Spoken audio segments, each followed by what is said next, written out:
سیدنا ابو سعید خدری رضی اللہ تعالیٰ محبوب کریم صلی اللہ تعالیٰ علیہ وسلم کے جانشین صحابی ہیں۔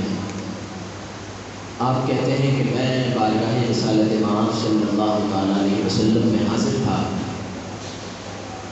کہ ایک شخص حضور علیہ الصلوۃ والسلام کی خدمت میں آیا اور آ کر عرض کرنے لگا، یا رسول اللہ صلی اللہ تعالیٰ علیہ وسلم، ابھی آپ نے پردہ نہیں فرمایا، ابھی آپ کا وصال ظاہری نہیں ہوا، ابھی ہماری نگاہیں آپ کا دیدار کرتی ہیں، لیکن یا رسول اللہ صلی اللہ تعالیٰ علیہ وسلم، جب آپ پردہ فرما جائیں گے، جب ہماری نگاہیں آپ کا دیدار نہیں کر سکیں گی، اس موقع پر جو لوگ آئیں گے اور جو آپ کی بارگاہ میں درودوں کا نذرانہ عرض کریں گے، ان کے درودوں کا کیا معاملہ ہے؟ ابھی تو ہم پڑھتے ہیں اور آپ سماعت کرتے ہیں۔ تو محبوب کریم صلی اللہ تعالیٰ علیہ وسلم نے جو جواب ارشاد فرمایا، یہ جواب رہتی دنیا تک کے لیے تا قیام قیامت تک کے لیے ہے۔ حضور علیہ الصلوۃ والسلام نے ارشاد فرمایا، سمعت صلاۃ اہل محبتی واعرفهم، میں محبت کرنے والوں کا درود سنتا بھی ہوں اور انہیں پہچانتا بھی ہوں۔ اب یہ درود پڑھنے والا جب محبت کرنے والا ہے تو چاہے یہ مدینہ طیبہ میں رہ کر پڑھے یا مدینہ طیبہ سے ہزاروں میل کے فاصلے پر ہو، چاہے اس صدی میں ہو یا 15 صدیاں گزرنے کے بعد ہو، عربی کا یہ قاعدہ ہے کہ المطلق یجری علی اطلاقہ، جب بات مطلق کی جائے تو اسے قید لگا کر مقید نہیں کیا جا سکتا۔ محبوب کریم علیہ الصلوۃ والسلام نے مطلق فرمایا کہ میں محبت کرنے والوں کا درود سنتا بھی ہوں اور انہیں پہچانتا بھی ہوں۔ تو فرمایا اب کوئی کسی بھی زمانے میں درود پڑھے، کوئی کسی بھی شہر سے درود پڑھے، کوئی کسی بھی زبان سے محبوب کریم صلی اللہ تعالیٰ علیہ وسلم کی بارگاہ میں اپنی محبتوں کا، اپنی عقیدتوں کا نذرانہ پیش کرے، محبوب کریم صلی اللہ تعالیٰ علیہ وسلم نے جو بات ارشاد فرمائی اسے 14ویں صدی میں چل کر امام اہل سنت، امام عشق محبت فاضل بریلوی رضی اللہ تعالیٰ یوں بیان کرتے ہیں، دور نزدیک کے سننے والے وہ کان لالے کرامت پہ لاکھوں سلام۔ سیدنا ابو سعید خدری رضی اللہ تعالیٰ کی روایت ہے، آج محبوب کریم صلی اللہ تعالیٰ علیہ وسلم کے پیارے نواسے کی رات ہے، آئیے آواز بلند حضور علیہ الصلوۃ والسلام کی بارگاہ بے پناہ میں درودوں کا نذرانہ عرض کیجیے۔ الصلاۃ والسلام علیک یا رسول اللہ، الصلاۃ والسلام علیک یا حبیب اللہ، الصلاۃ والسلام علیک یا نبی اللہ وعلی آلک واصحابک یا خاتم النبیین صلی اللہ تعالیٰ علیہ وسلم۔ ہم میں سے ہر شخص آج کی رات ایک تمنا لیے بیٹھا ہے، ہر شخص کے دل میں ایک مراد ہے اور وہ مراد اپنے اپنے الفاظ میں یہی ہے، جس کا خلاصہ یہ نکلتا ہے کہ مجھے امام علی مقام سیدنا امام حسین رضی اللہ تعالیٰ عنہ کی نظر عنایت حاصل ہو جائے۔ اور محترم و پیارے بھائیوں، یہ جو گھرانہ ہے، یہ جو اولادیں ہیں، یہ بڑا سخی گھرانہ ہے اور اللہ تبارک و تعالیٰ نے انہیں بڑی طاقتیں عطا کی ہیں، بہت زیادہ ملک و ملت کا مالک کیا ہے۔ امام علی مقام امام حسین رضی اللہ تعالیٰ عنہ کے شہزادوں میں سے بہت آگے چل کر نام آتا ہے ہمارے پیران پیر دستگیر سیدنا حضور غوث اعظم رضی اللہ تعالیٰ عنہ کا۔ بات قادریوں کی ہو رہی ہے، بات کرنے والے بھی حضور علیہ الصلوۃ والسلام کے اس پیارے حضور غوث پاک سے نسبت رکھیں، بات سننے والے بھی حضور غوث اعظم سے نسبت رکھیں، تو پھر حضور غوث اعظم رضی اللہ تعالیٰ عنہ کی نسبتوں کا وسیلہ لے کر انشاءاللہ تبارک و تعالیٰ امام علی مقام کے دربار میں حاضری ہوگی۔ حضور غوث اعظم رضی اللہ تعالیٰ عنہ کے دربار معلیٰ میں جب ہماری حاضری ہوئی تو ہمارے استاد محترم نے ہمیں وہاں پر ایک مقام دکھایا، اور اس مقام پر جو دروازہ ہے حضرت ارشاد فرمانے لگے کہ پہلے حضور غوث اعظم رضی اللہ تعالیٰ عنہ کے اور اس دروازے کے اوپر حضور غوث اعظم رضی اللہ تعالیٰ عنہ کا ایک شعر لکھا ہوا ہے. وہ شعر کیا ہے؟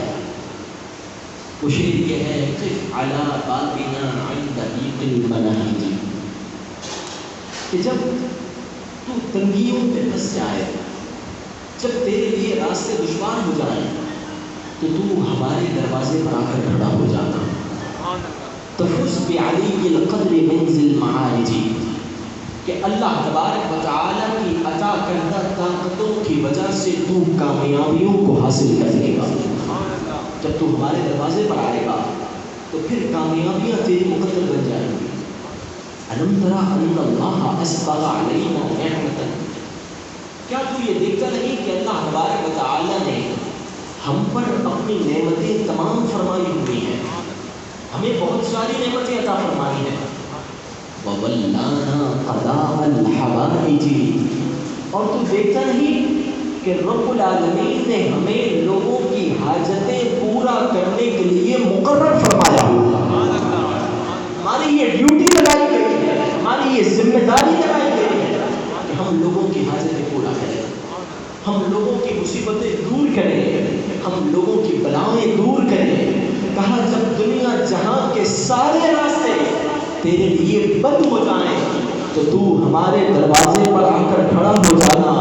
عبد القادر کا دروازہ تجھے ہر وقت کھلا ہوا ہے. شان ہے پیران پیر دستگیر حضور غوث اعظم رضی اللہ تعالیٰ عنہ کی، جو بہت آگے چل کر امام علی مقام سید امام حسین رضی اللہ تعالیٰ عنہ کے شہزادوں میں سے ہے. اور پھر اگر بات ہو تھوڑا سا آگے چل کر سیدنا امام زین العابدین رضی اللہ تعالیٰ عنہ کی، جو امام پاک کے شہزادے ہیں، آپ کے بارے میں آتا ہے کہ آپ ایک موقع پر مروان کی حکومت میں، مروان مسجد الحرام شریف میں بیٹھا ہوا تھا، خلیفہ تھا، اور ملک شام سے ایک وفد اس کے پاس آیا ہوا تھا. تو ملک شام کے وفد کے ہمراہ یہ مسجد الحرام میں بیٹھا تھا. تو بیٹھے بیٹھے یہ طے ہوا کہ کیوں نہ کعبۃ اللہ شریف کا طواف کیا جائے. چنانچہ یہ شاہی وفد مروان کے ہمراہ بیت اللہ شریف کے طواف میں مشغول ہوا. طواف کے دوران کسی بھی شخص نے، کسی بھی طواف کرنے والے نے مروان کو ذرہ برابر اہمیت نہیں دی، اور لوگ اس سے ایسے محسوس کرنے لگے کہ جیسے بادشاہ اور غیر بادشاہ کا کوئی فرق نہیں ہے. یہ جتنی مرتبہ حجر اسود کا بوسہ لینے کے لیے جاتا تھا تو لوگ اسے دھکا مار کر باہر نکالتے تھے. اس کی بڑی سکی ہوئی اور یہ اپنا سا منہ لے کر طواف مکمل کرنے کے بعد پھر اپنے تخت پر آ کر بیٹھ گیا. تھوڑی دیر گزری کہ سیدنا امام زین العابدین رضی اللہ تعالیٰ عنہ مسجد الحرام شریف میں داخل ہوئے. آپ جیسے ہی مطاف میں آئے تو دیکھتے ہی دیکھتے مجمع ایک طرف ہو گیا، سارے لوگوں نے مطاف خالی کر دیا اور امام زین العابدین رضی اللہ تعالیٰ عنہ نے بیت اللہ شریف کا طواف کیا. اور ایک روایت میں یہ ہے کہ آپ نے طواف کے ہر چکر میں آگے بڑھ کر حجر اسود کا بوسہ لیا. جب شام سے آئے ہوئے اس شاہی وفد نے یہ معاملہ دیکھا تو خلیفہ سے کہا کہ ابھی تھوڑی دیر پہلے تو بھی گیا تھا، تجھے تو کسی نے کوئی اہمیت نہیں دی، اب یہ کون سی شخصیت ہے، یہ کون سا فرد ہے کہ جس کے لیے لوگوں نے ادباً مطاف خالی کر دیا ہے اور بڑے اطمینان سے وہ حجر اسود کا بوسہ لے رہا ہے. مروان آپ کو جانتا تو تھا لیکن تجاوز عارفانہ کرنے لگا، جسے ہم اپنی زبان میں کہتے ہیں جان بوجھ کر جان کرنے لگا. کہنے لگا مجھے نہیں پتا کون ہے. تو مروان کے دربار میں ایک درباری شاعر بیٹھا ہے، وہ کہتا ہے مروان اگر اجازت ہو تو میں بتاؤں کون ہے. اب جب شاہی دربار میں اس شاہی وفد کے سامنے شاعر پوچھ رہا ہے کہ اگر میں بتاؤں، اگر مجھے اجازت ہو تو میں بتاؤں یہ کون ہے، تو مروان انکار کیسے کر سکتا ہے. بڑے ہی دل پر بوجھ رکھ کر کہنے لگا ہاں بھلے تم بتا دو. تو اس درباری شاعر نے ادھر بیٹھے بیٹھے سیدنا امام زین العابدین رضی اللہ تعالیٰ عنہ کی شان میں 12 اشعار کہہ ڈالے. اور اس نے سیدنا امام زین العابدین رضی اللہ تعالیٰ عنہ کی شان بیان کرتے ہوئے کہ تو یہ کہتا ہے کہ میں انہیں نہیں پہچانتا. ارے ان کے بابا جان نے تو اسلام کی سربلندی کے لیے اپنی گردن پر بٹھا دیا. تو انہیں نہیں پہچانتا. ان کے بابا جان کے لبھائے اقدس کا محبوب کریم علیہ السلام پہنچا دیا کرتے تھے. تو انہیں نہیں پہچانتا. ان کے والد محترم کے بارے میں حضور علیہ السلام نے کئی مرتبہ فرمایا کہ یہ جنتی نوجوانوں کے سردار ہیں. اے فرمان تو انہیں پہچاننے سے انکار کیسے کر سکتا ہے؟ میں جو بیٹھا ہوں ان کی شان بیان کرنے کے لیے. اب یہ مروان کی بڑی سکی ہوئی, اس کی بڑی بے عزتی ہوئی, تو شاہی لوگوں کے سامنے تو اسے کچھ نہیں کہا, لیکن بعد میں سزا کے طور پر اس نے اس شاعر کو جیل میں ڈلوا دیا. ایک شخص سیدنا امام زین العابدین رضی اللہ تعالیٰ عنہ کے پاس آیا, اس نے پورا واقعہ بیان کیا, حضور اس طرح ہوا, پھر آپ تشریف لائے, آپ نے طواف کیا, پھر اس شاعر نے آپ کی شان بیان کی, قصیدہ کہہ دیا, اور پھر بادشاہ نے اسے جیل میں ڈلوا دیا. امام زین العابدین رضی اللہ تعالیٰ عنہ ارشاد فرمانے لگے, اچھا اگر ایسا معاملہ ہوا ہے تو پھر یہ میری طرف سے 12,000 درہم لے کر جاؤ اور جا کر اس شاعر کو تحفے میں دے دو. کہا بڑا بھاری رقم نذرانہ ہے, بہت بھاری تحفہ ہے, 12,000 درہم. درہم سونے چاندی کے ہوا کرتے تھے. تو امام زین العابدین رضی اللہ تعالیٰ عنہ کا حکم تھا, یہ شخص یہ تحفہ لے کر اس شاعر کے پاس پہنچا اور کہا کہ امام نے تجھے تحفے میں بھجوائے. تو شاعر درباری شاعر تھا, اس نے کہا دراہیم اور دنانیر کی میرے پاس کثرت ہے, امام سے کہو اگر کچھ عطا فرمانا چاہتے ہی ہیں تو مجھے ایک چیز عطا فرمائیں, اور وہ چیز یہ ہے کہ جب کل بروز قیامت ان کے نانا جان رحمت عالمیان صلی اللہ تعالیٰ علیہ وسلم کا دربار لگا ہوا ہو اور ان کے دربار سے فیض پا کر لاکھوں کی تعداد میں لوگ جنت میں داخل ہو رہے ہوں, تو امام سے جا کر کہہ دو کہ نانا کے دربار میں میری بھی سفارش کر رہا ہے. یہ شخص واپس آیا, آ کر کہنے لگا امام شاعر یہ مانگ رہا ہے اور کہتا ہے کہ اگر کچھ عطا فرمانا چاہتے ہی ہیں تو یہ عطا فرما دیں. امام زین العابدین رضی اللہ تعالیٰ عنہ فرماتے ہیں اسے جا کر کہو کہ ہمارے گھرانے کا یہ اصول ہے کہ جب ہم ایک مرتبہ دے دیتے ہیں تو پھر واپس نہیں لیتے. اب یہ بھی رکھے اور اس کے علاوہ اس نے جو مانگا ہم نے اسے وہ بھی عطا فرما دیا. محبوب کریم علیہ السلام کی پیارے نواسے سیدنا امام حسین اور سیدنا امام حسن رضی اللہ تعالیٰ ایک موقع پر حج کے لیے تشریف لے جاتے ہیں. ایک بڑھیا آپ کی بڑی خاطر مدارت کرتی ہے, آپ کا خیال رکھتی ہے. جب کچھ سالوں کے گزرنے کے بعد وہ بڑھیا دوبارہ کہیں حسنین کریمین کو ملتی ہے, تو امام حسن رضی اللہ تعالیٰ عنہ اسے دیکھ کر فرماتے ہیں تو وہی بڑھیا ہے نا کہ جس نے حج کے موقع پر ہمارا خیال رکھا. وہ بڑھیا کہنے لگی میں تو آپ کو نہیں جانتی. آپ فرمانے لگے لیکن میں تجھے پہچان گیا ہوں. اب جو تم نے اس موقع پر ہمارا خیال رکھا, اب آپ حسن تجھے کچھ عطا کرنا چاہتا ہے. آپ نے 1,000 بکریاں اس بڑھیا کو بطور تحفہ یاد کی, 1,000 بکریاں. اور پھر آپ اسے لے کر امام حسین کے پاس گئے اور کہا بھائی یہ وہی بڑھیا ہے کہ جس نے حج کے موقع پر ہمارا دھیان رکھا. تو امام حسین رضی اللہ تعالیٰ عنہ فرمانے لگے 1,000 بکریاں میری طرف سے بھی اسے عنایت کی جاتی. صحیح معنی ہے محبوب کریم صلی اللہ تعالیٰ علیہ وسلم کی اولادیں حضور علیہ السلام سے جہاں مختلف صفات میں فیض پاتی ہیں, وہاں سخاوت کا فیض محبوب کریم علیہ السلام کے دربار سے بے پناہ ملا ہے. یہاں محبوب کریم علیہ السلام کی سخاوت کا کیا عالم ہے کہ ایک موقع پر جنگل بھر بکریاں حضور علیہ السلام کی بارگاہ میں پیش کی جاتی ہیں. ایک شخص نیا مسلمان ہوا ہے, آ کر حضور علیہ السلام کی خدمت میں کہتا ہے یا رسول اللہ صلی اللہ علیہ وسلم آپ تو بڑے امیر ہو گئے, آپ کو اتنی ساری بکریاں مل گئی. آپ نے ارشاد فرمایا تو کیا چاہتا ہے؟ عرض کی میں چاہتا ہوں مجھے بھی اس میں سے کچھ عنایت فرمائیں. فرمایا جا جتنی مجھے ملی ہے سب کی سب ہم نے تجھے عنایت کر دی. واپس چل کر اپنے قبیلے کے پاس گیا اور جا کر کہنے لگا لوگوں اس نبی کریم صلی اللہ تعالی علیہ وسلم کے دامن سے وابستہ ہو جاؤ. میں قسم اٹھا کر کہتا ہوں اگر ان کے دربار میں کسی چیز کا سوال کیا جائے, ان سے کوئی چیز مانگی جائے تو یہ اتنا عطا کر دیتے ہیں کہ پھر گزارش باقی نہیں رہتی.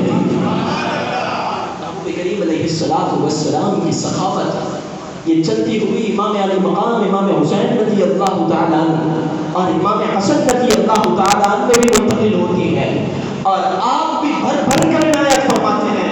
پھر امام زین العابدین بھی بھر بھر کر عنایت فرماتے ہیں. پھر سیدنا امام موسیٰ کاظم رضی اللہ تعالیٰ عنہ بھی بھر بھر کر عنایت فرماتے ہیں. پھر چلتے ہوئے یہ سلسلہ جب سیدنا حضور غوث اعظم کے دربار تک پہنچتا ہے تو آپ فرماتے ہیں جیسی ہی مشکل کھڑی ہو میرے دربار میں آ کر بیٹھ جا, اللہ کی عطا سے ساری مشکلیں آسان کرنے کے لیے وقت موجود ہو.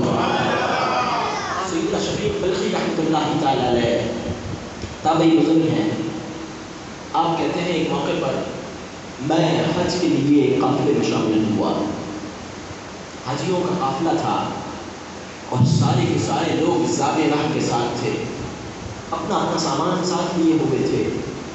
کہا جب یہ قافلہ ہماری منزل سے چلا اور پہلے پڑاؤ پر چڑھ کر جب قافلہ رکا میں نے دیکھا ایک نوجوان ہے اور اس نوجوان کے پاس زیادہ راہ نہیں ہے. اس نوجوان نے راستے کے لیے کوئی سامان اکٹھا نہیں کیا ہوا, ایسے ہی چلا رہا ہے. کہا کہ میں نے یہ سوچا کہ یہ نوجوان کوئی نیا صوفی معلوم ہوتا ہے, میں جا کر اسے سمجھاؤں گا, میں جا کر اسے نصیحت کروں گا کہ تو مناسب مقدار میں زیادہ راہ لے لے. آج کا سفر ہے, بڑا طویل سفر ہے, بلا وجہ تو لوگوں پر بوجھ بنے گا. کہا کہ جب میں اس نوجوان کے قریب پہنچا تو دیکھا وہ نماز میں مشغول ہے. کہا کہ میں اس کا انتظار کرنے لگا. وہ نماز سے فارغ ہوا اور نماز سے فارغ ہوتے ہی میری طرف دیکھا اور مجھے میرے نام سے پکارا اور کہنے لگا یا شفیق اجتنبوا کثیرا من الظن ان بعض الظن اثم. شفیق بہت زیادہ گمان سے بچو کیونکہ بعض گمان گناہ ہوتے ہیں. کہا کہ میں نے یہ سوچا کہ اس نوجوان کو میرا نام بھی معلوم ہے, یہ میرے دلی ارادے سے بھی واقف ہو گیا تو ضرور یہ کوئی اللہ کا پیارا ہے, میں اسے اپنے کیے کی معافی مانگوں. کہا کہ جب مجھے یہ خیال آیا اور ان خیالات سے جیسے کہ میں باہر آیا کہ میں معافی مانگنے کے لیے آگے بڑھوں تو دیکھا کہ وہ نوجوان میری نگاہوں سے اوجھل ہے, وہ وہاں سے جا چکا تھا. کہا کہ میں نے یہ سوچا کہ میں نے بہت بڑی غلطی کی, اب جیسے ہی مجھے وہ نوجوان دیکھے گا میں اس سے جا کر معافی مانگوں گا. کہا کہ ایک پڑاؤ قافلہ اور آگے بڑھا, پھر سفر ہوا. پھر جب قافلے نے پڑاؤ کیا تو میں نے دیکھا کہ وہ نوجوان نماز میں مشغول ہے. میں دوڑ کر اس کے پاس گیا کہ اب نماز سے فارغ ہونے کا انتظار کرو اور پھر اس سے معافی مانگو. کہا نماز سے فارغ ہوتے ہی سلام پھیرتے ہی وہ مجھ سے کہنے لگا یا شفیق, اے شفیق اللہ تبارک و تعالیٰ کلام پاک میں فرماتا ہے کہ جب کوئی بندہ دل سے تائب ہو جائے تو رب اس کی مغفرت فرما دیتا ہے. کہا یہ دوسری بات ہوا کہ نوجوان میرے دل کے حال پر واقف ہوا. کہا کہ اب دوبارہ میں اس نوجوان سے کچھ اکتساب فیض کروں. یہ خیال آیا اور اس خیال سے جیسے ہی میں باہر آتا ہوں تو دیکھا کہ وہ نوجوان پھر سے جا چکا ہے. کہا تیسری بار پھر میں اس نوجوان کی تلاش میں نکلا لیکن وہ نوجوان مجھے اب سفر میں نہیں ملا. اب وہ نوجوان مجھے حج کے موقع پر ملا. میں نے مینا کے میدان میں اسے یہ دیکھا کہ وہ ایک کنویں کے پاس کھڑا ہے اور کنویں کے پاس کھڑے ہو کر اللہ تبارک و تعالیٰ کے دربار میں یہ عرض کر رہا ہے کہ اے مالک و مولا, تجھے تو معلوم ہے کہ تیرے بندے کے پاس ایک ہی مشکیزہ ہے اور اس مشکیزے میں تیرا بندہ پانی پیتا ہے اور اس میں ہی کھانا کھاتا ہے. اب میرے یہ مشکیزہ کنویں میں گر گیا ہے. اے مالک, تیرا بندہ تیرے سوا کسی سے سوال نہیں کرتا. اب میری تیرے دربار میں یہ عرض ہے کہ مجھے یہ مشکیزہ واپس لا. سیدنا شفیق بلخی رحمۃ اللہ تعالی علیہ کہتے ہیں میں نے اس کی دعا کو سنا، پھر میں نے یہ دیکھا کہ کنویں کا پانی اپنے آپ اوپر آ رہا ہے اور اس کا وہ مشکیزہ پانی ساتھ لے کر باہر آ رہا ہے۔ اس نوجوان نے مشکیزہ لیا، پانی اس پہ بھرا اور زمین سے مٹی اٹھا کر اس میں ملائی اور پھر اس پانی کو پینے لگا۔ کہا کہ میں جلدی سے آگے بڑھا، میں نے اس نوجوان سے کہا ہے نوجوان، پروردگار نے تجھے جو نعمتیں عطا کی ہیں ان نعمتوں میں سے کچھ مجھے بھی دے۔ کہا ہے شفیق اگر تم غور کرو تو ہم پروردگار کی نعمتوں میں گھر ہوئے ہیں، ہم اپنے پروردگار کی نعمتوں کا شکر ادا نہیں کر سکتے۔ کہا اتنا کہہ کر اس نے وہ مشکیزہ میری طرف پڑا دیا، تو میں نے جیسے ہی اس مشکیزے کو منہ سے لگایا تو دیکھنے میں تو وہ مٹی سے ملا ہوا پانی تھا، لیکن جیسے ہی میں نے اسے پیا تو اس میں ٹھنڈا خوشبودار سبو تھا کہ جسے پینے کے بعد میں قسم اٹھا کر کہتا ہوں کہ کئی دن تک نہ تو مجھے بھوک محسوس ہوئی اور نہ ہی پیاس محسوس ہوئی۔ کہا کہ پھر وہ نوجوان میری نگاہوں سے اوجھل ہو گیا۔ اب میں نے اسے مسجد الحرام میں اگلی بار دیکھا کہ نوجوان رات کے وقت میں مسجد الحرام میں نفل ادا کر رہا ہے۔ کہا کہ میں نے اس کے پاس جا کر توقف کیا اور اس کی نماز سے فارغ ہونے کا انتظار کرنے لگا۔ وہ نوجوان ساری رات اللہ کی عبادت میں مشغول رہا، ساری رات نفلیں پڑھتا رہا۔ صبح کے قریب نماز فجر ادا کرنے کے بعد وہ نوجوان آگے بڑھا، بیت اللہ شریف کا طواف کیا۔ میں پیچھے پیچھے اس کے جاتا رہا کہ اس کا دیدار کرتا رہوں، جہاں وہ اپنی عبادت سے فارغ ہو وہاں اس سے جا کر اتصال فیض کروں۔ کہا طواف سے فارغ ہونے کے بعد وہ نوجوان مسجد الحرام سے باہر نکلا۔ کہا اب جو میں نے منظر دیکھا وہ پہلے والے تینوں منظروں سے مختلف تھا۔ پوچھنے والے نے پوچھا اے شفیق بلخی آپ نے کیا دیکھا؟ کہا میں نے یہ دیکھا کہ لوگوں کا ایک جمع غفیر ہے، بہت بڑی تعداد میں ایک ہجوم ہے، کوئی اس نوجوان کے ہاتھ چوم رہا ہے، کوئی اس کا احترام بجا لا رہا ہے، کوئی کسی طرح ادب کرتا ہے، کوئی کسی طرح ادب کرتا ہے۔ ہاں میں حیران ہوں کہ پہلی 3 مرتبہ اسے بالکل اکیلا دیکھا ہے، اب جمع غفیر ہے۔ کہا اس جمع غفیر میں سے میں نے ایک شخص کو پکڑا، اسے اپنے پاس بلایا اور کہا اے شخص مجھے یہ بتا کہ یہ نوجوان کون ہے؟ کہا اے شخص تو اسے نہیں جانتا، یہ امام علی مقام سیدنا امام حسین رضی اللہ تعالیٰ عنہ کی اولادوں میں سے سیدنا امام موسیٰ کاظم رضی اللہ تعالیٰ عنہ۔ اس گھرانے کو رب العالمین نے وہ شان عطا کی ہے، وہ کمال عطا کیا ہے، وہ رب العالمین نے بلندیاں عطا کی ہیں کہ ان بلندیوں کا انسان ادراک نہیں کر سکتا۔ اللہ تبارک و تعالیٰ اپنے پاک کلام میں فرماتا ہے اس واقعے کا ذکر کہ جب رب العالمین سیدنا آدم علیہ السلام کو ابھی پیدا فرمانا ہے تو رب العالمین فرشتوں سے فرماتا ہے کہ میں زمین میں اپنا نائب بنانے والا ہوں، میں زمین میں اپنا خلیفہ بنانے والا ہوں۔ تو فرشتے عرض کرتے ہیں مالک مولا کیا تم زمین میں ایسے کو خلیفہ بنائے گا جو زمین میں فساد کرے گا، زمین میں ناحق خون بہائے گا؟ ہم تیری عبادت کرتے تو ہیں، ہم تیری تسبیح بجا تو لا رہے ہیں، ہم تیرے حضور سجدے کر تو رہے ہیں۔ تو رب العالمین ان کے جواب میں یہ ارشاد فرماتا ہے قال انی اعلم ما لا تعلمون، اے فرشتوں میں وہ جانتا ہوں جو تم نہیں جانتے۔ فرمایا رب العالمین نے اپنے ان کلمات کے ذریعے فرشتوں کو پہلے بتا دیا کہ تم بھی سجدے کر رہے ہو، تم بھی میری عبادت کر رہے ہو، لیکن تم سے بہتر سجدے کرنے والے بھی زمین میں آئیں گے۔ ان بہترین لوگوں میں ایک خاندان یہ خاندان ہے کہ 10 محرم الحرام کی صبح فجر کے لیے اذان دی جاتی ہے، کربلا کا میدان ہے، اور امام علی مقام امام حسین رضی اللہ تعالیٰ اس اذان کے بعد وہ سجدہ کرتے ہیں کہ جس سجدے کی مثال نہ پہلے کسی نے دیکھی ہے نہ آئندہ کوئی دیکھ سکتا۔ فرشتوں کو اللہ تبارک و تعالیٰ نے پہلے بتا دیا قال انی اعلم ما لا تعلمون، میں وہ جانتا ہوں جو تم نہیں جانتے، کہ ان میں وہ سجدے کرنے والے آ سکتے ہیں، ان میں میرے وہ پیارے آ سکتے ہیں کہ جو ایسا سجدہ کریں گے کہ جس سجدے کی مثال تاریخ میں نہیں ملتی۔ محترم پیارے بھائی، اللہ تبارک و تعالیٰ نے اپنے پاک کلام میں اہل بیت اطہار کے فضائل اور مناقب بیان فرمائے۔ درود پاک پڑھی، اللہم صلی علی جیسا مائک پہلے تھا ویسے ہی کرتا۔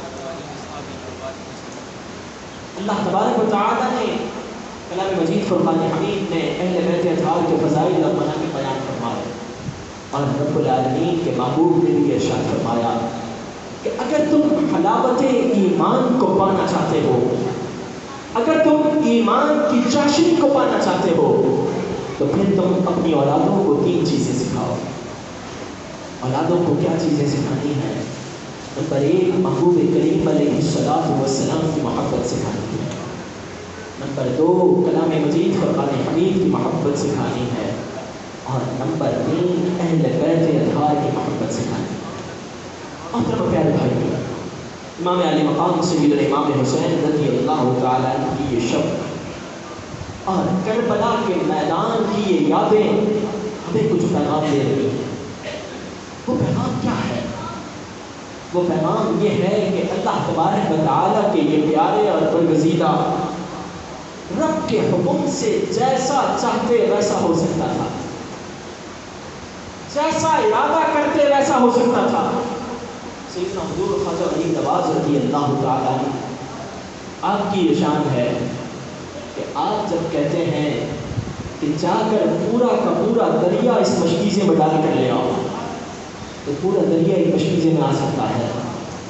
تو وہ امام علی مقام سید امام حسین رضی اللہ تعالیٰ عنہ اگر فرات کو حکم دیتے تو ایک یا سینکڑوں فرات محبوب کریم علیہ السلام کے اس نواسے کے قدموں پر نثار ہو جاتے، لیکن آپ نے صبر کر کے اپنی اولادوں کو، اپنے گھر والوں کو قربان کر کے آپ نے یہ بتایا کہ ہم پروردگار کی رضا پر راضی ہیں۔ کسی کے گھر میں اگر ایک میت ہو جائے، نوجوان کی میت نہ ہو، اگر کوئی بوڑھا بھی انتقال کر جائے تو اس کی دل کی کیفیت کیا ہوتی ہے وہ گھر والا خود ہی سمجھ سکتا ہے۔ اسے بڑا برا محسوس ہو رہا ہوتا ہے۔ اگر کوئی اس میت والے گھر میں دنیاوی بات کرے، اسے بڑا برا محسوس ہوتا ہے کہ اگر کوئی لوگ ٹائم دیکھنا شروع کر دیں، گھڑی کی طرف نگاہ ڈالیں کہ بہت دیر ہو گئی ہے، اسے بڑی تکلیف ہوتی ہے۔ اگر کسی کو وہ اس معاملات کے دوران ہنستا ہوا دیکھ لے۔ محترم پیارے بھائیوں، یہاں سیدنا امام حسین رضی اللہ تعالیٰ عنہ کے ہیں بیٹے بھی جان نثار ہو رہے ہیں، نوجوان بیٹا بھی اللہ کی راہ میں قربان ہوگا، 6 مہینے کے علی اصغر بھی قربان ہو رہے ہیں، بھائیوں کے بیٹے بھی قربان ہو رہے ہیں، پورا کا پورا خاندان اپنے ہاتھوں سے قربان کرتے ہیں، لیکن صبر کا پیمانہ آپ کا لبریز نہیں ہوتا۔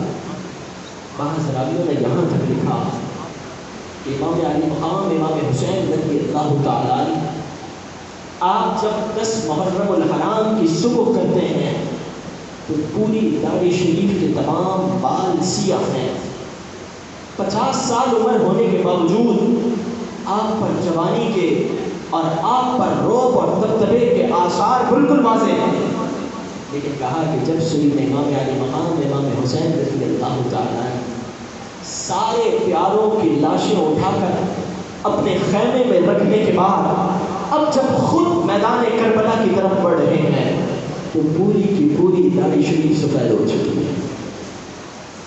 کتنا غم اور کتنی تکلیف امام نے اپنے سینے میں برداشت کی ہوتی ہے۔ محترم پیارے بھائی، آپ چاہتے تو کیا نہیں ہو سکتا تھا، آپ ارادہ کرتے تو کیا نہیں ہو سکتا تھا۔ یہاں جب امام مدینہ طیبہ سے رخصت ہوتے ہیں تو اس وقت کیفیت کیا ہے؟